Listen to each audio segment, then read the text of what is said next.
My bedtime routine failed to put me to sleep, so now I'm going to be writing until I put myself to sleep. Shouldn't take long. It did not go as fast as I expected. Turns out when you write horror in the middle of the night, it keeps you up. Ya landlubbers, it be talk like a pirate day, and the breeze, she is cool and fine, brisk as a day on the port. Arr, ha ha ha. It's also known as Make a Fool of Yourself Day, but for me, it's every day. Today I ran sans headphones of any sort, just embracing the pain, savoring the suffering. For all you Spartans out there, hope you're doing the same. Got some sweet leftover potatoes with sweet leftover salsa de Pastor and these sous vide poached eggs. Ooh, it's kind of perfect. Don't know if you like poached eggs, but that's how they're supposed to look.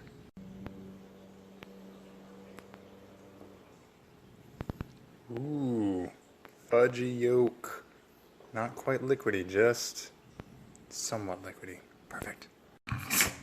Someone just told me to pick up a newspaper so I could be informed. I get all my news from the town crier. I don't need your fancy papers. Seriously though, if you ever want to decry someone for not being up to date on modern events, for the love of God, don't tell them to read the newspaper. Not great progress. In the last hour, maybe hour and a half, I've made around 500 words onto the page. Feeling a little sluggish. So what's a guy to do? Let no one feign surprise. No more highball, so the Ethiopian cold brew will have to do. It has a bit of an acidic bite. And what's funny was, before I learned they're out of highball, I was going to get it with grapefruit syrup. Is that funny? Well, maybe it's not that funny. But it would have definitely been a little bit acidic, and kind of what I'm getting from this is that grapefruit kind of bitter acidic thing. So it kind of makes me crave bow tie cold brew, which is always crazy drinkable and refreshing. There's a little bite in, even though I added a skosh of simple syrup. So there's two reasons I moved outside and chose to sit with the sun directly beaming into my face. One, this looks a lot better. Two, you see my eyes. Doesn't that look kind of nice? Kind of, I don't know. Anyway, if you could see someone's eyes, they say that you trust them more. So it's generally just a good idea with video photography. Like the bite of this cold brew, it's something you can kind of get used to. It's just gonna sting. But once I'm getting used to it, this thing's tasting better and better. So, I mean, you shouldn't have to power through coffee, but I am. Casey Neistat has his reflectoid glasses when he vlogs. I have my telltale camera shadow, which is in my phone. As I drink on, I think I'm starting to get some like pomegranate and cranberry type flavoroids up in this drink, and it's getting fruitier and less bitter, less tart. It's good. The way brewmaster that I am, I brewed up another gallon of yogurt, so I'm a smoothie everyday boy once more, and I'm not even adding a tiny bit of honey anymore. It's just tart yogurt and fruit. I think it's a consequence of me drinking coffee that's sometimes acidic and sometimes bitter and always black, and in general, like no extra sugar in the diet.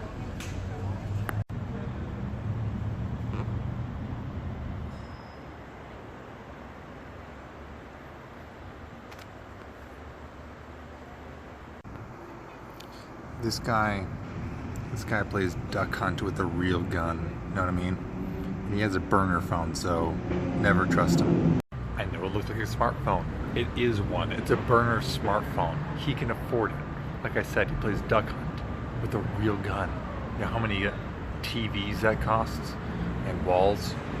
And neighbors? know how I said when people can see your eyes, it makes you look more trustworthy? The inverse is true, so that if they can't see your eyes, you look less trustworthy. Unless it's because you're wearing them transitions glasses, which make you always look endearingly inconvenienced. You know, because with transitions, you never choose to make them dark, and you never choose to make them light. It's just, it seems like it would be convenient, but it always looks like that person's a little bit like, yeah, I don't know, these are just dark. But it doesn't make me distrust them and just not think they're a good person in general, like when I see someone in aviators. I don't like when people wear aviators. Sue me. Here's a fun fact for all of you who might be following for my writing stuff as well as just to hang out. My characters in this last chapter that I'm editing are having this touching emotional moment. Intimacy, you could say.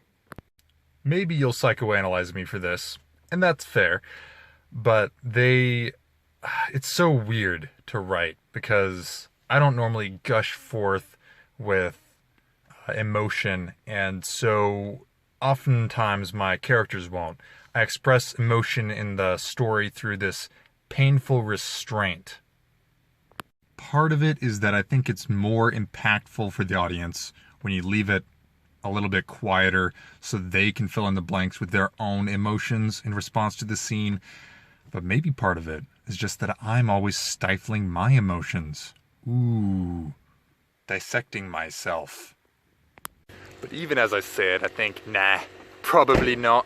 But maybe that's wishful thinking because, you know, no one wants to face their demons. Symbolic much? This book's about demons.